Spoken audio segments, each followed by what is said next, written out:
SIR করা যাবে না, যাবে না, যাবে না। হ্যাঁ, সবাই বলছে, মমতা বলছে এসআইআর করা যাবে না। Hello guys, welcome to my channel Satyashikha official. তো আজকের ভিডিওটি হচ্ছে আমাদের মিস মমতা ব্যানার্জির এসআইআর উপর ইফেক্ট।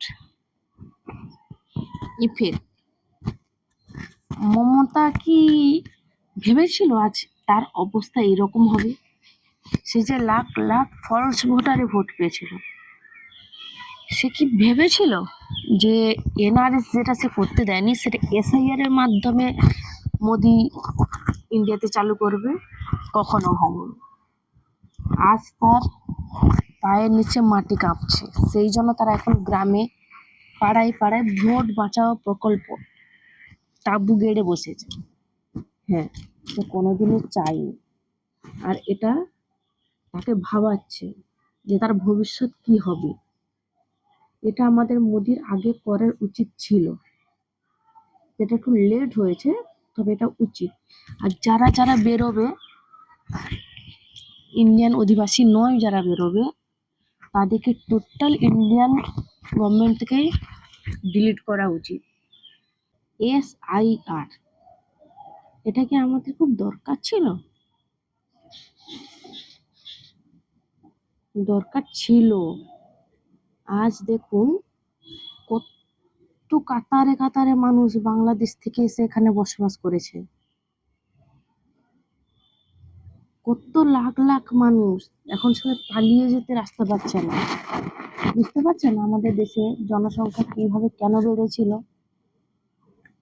এই এসআরটা এর আগেই দরকার ছিল, যেটা আমাদের মমতা সরকার করতে দেয়নি। গুলশান কলোনি কলকাতায়, যেখানে ওই কলোনির মধ্যে 2 লাখ মানুষ বসবাস করছে, কিন্তু তার মধ্যে 300টা ফর্ম শুধু দেওয়া ছিল। 300টা ফর্মে 10 জন শুধু ভোটার, লিগ্যাল ভোটার পাওয়া গেছে।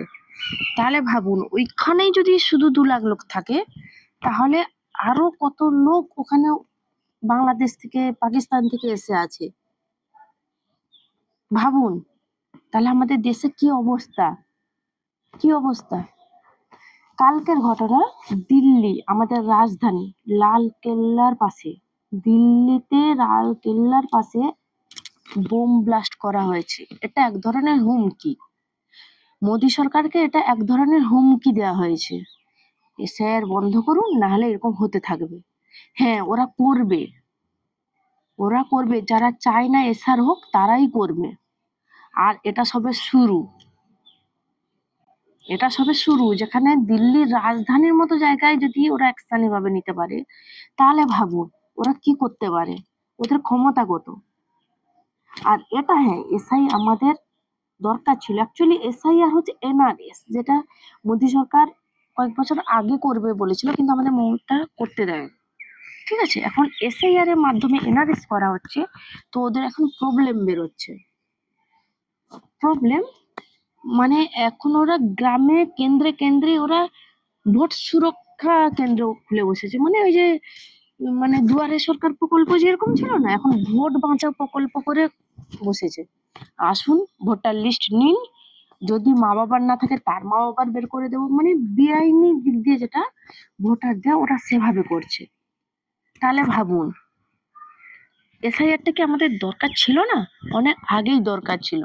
ভিডিওটি একটি লাইক দিন, সাবস্ক্রাইব করুন, পারলে প্রচুর প্রচুর প্রচুর পরিমাণে শেয়ার করুন।